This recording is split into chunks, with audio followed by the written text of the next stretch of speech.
ព្រឺសម្បល់បាសរំខ្ញាក់ខ្ញាក់ជ្រុកព្រៃទំលាយពីមូលហេតុដែលថៃប្រកុលវីរៈកងទ័ពទាំង18រូបមកកម្ពុជាវិញនៅថ្ងៃទី31ចុងឆ្នាំព្រោះវាបានគុនគូកិច្ចផ្លូវងងឹតដឹងមុនបែបនេះ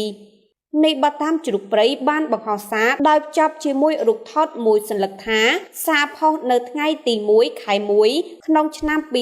2026ឆ្នាំមមីសេះភ្លើងមហាទេពចូលចម្រើនមហាទេពចូលចម្រើនកងចក្រកងជ័យកងជុងកងចក្រព្រះអគ្គីកងសិរីមង្គលត្រៃភពទឹកដីភ្លើងខ្យល់ព្រះធម្មជាតិជាស័ក្តិសិទ្ធិជាតុលាការយុត្តិធម៌បងប្អូនជាច្រើនទាំងរូបខ្ញុំបានសប្បាយចិត្តដែលបងកងទ័ពដែលសៀមវាចាប់យកទៅគឺបានវិលត្រឡប់មកប្រទេសយើងវិញទាំង18នាក់ជាដំណឹងល្អមួយដែលពួកគាត់នៅមានជីវិតហើយមានបងប្អូនជាច្រើនថាជាកាដូឆ្នាំថ្មីសម្រាប់ខ្មែរយើងសូមបញ្ជាក់ឆ្នាំថ្មីសៀមក៏មានកាដូ2ជាទីកប់ចិត្តពីព្រះធម្មជាតិទឹកដីភ្លើងខ្យល់នៅពេលកងទ័ពខ្មែរចូលប្រទេសកម្ពុជាវិញក៏ជាការចាប់ដើមសៀមទទួលផលទាំងអស់ដែលវាបានសាងលើខ្មែរយើងគុណទ្វេព្រះបារមីរងចាំឲ្យទ័ពខ្មែរទាំង18វិលចូលនគរចាំអង្គសំពងក្បាលមូលហេតុអ្វីបានជាសៀមប្រកុលវីរៈទ័ពយើងមកចុងឆ្នាំ2025ចុងខែ12ចុងឆ្នាំចុងខែតួលេខ31ចុងលេខឆ្នាំ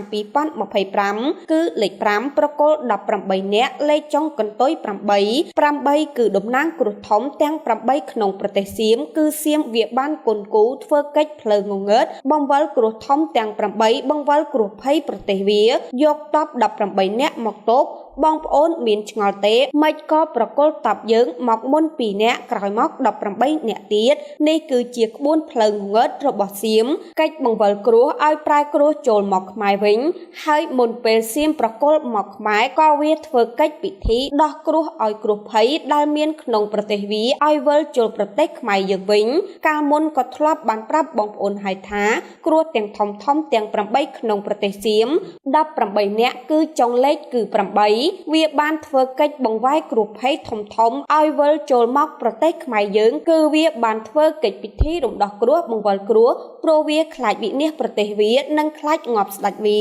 តែសួរថាមានប្រសិទ្ធភាពទេលោកគ្រូចង់បញ្ជាក់ឲ្យបងប្អូនកូនចៅដឹងថាมันមានប្រសិទ្ធភាពទេព្រោះវាមិនអាចធ្វើកិច្ចបង្វិលគ្រោះមកចូលខ្មែរវិញទេព្រោះខ្មែរយើងមិនមែនជាអ្នកសាងកម្មទេប្រទេសណាសាងប្រទេសនោះទទួលផលដាំស្វាយផលបានគឺស្វាយនរណាហូបបាយអ្នកនោះឆ្អែតកិច្ចសៀមធ្វើក្នុងការបង្វិលគ្រោះធំទាំង8មិនអាចបានសម្រេចទេតែវាជាខ្លួនទទួលធ្ងន់លើសដើមព្រោះខ្លួនបានដាំចុះកម្មនិងទទួលសរុបមកម្ដងសរុបម្ដងមកពីរដងសរុបពីរដងក្នុងប្រទេសសៀមនឹងមានគ្រោះមកសរុបគ្នា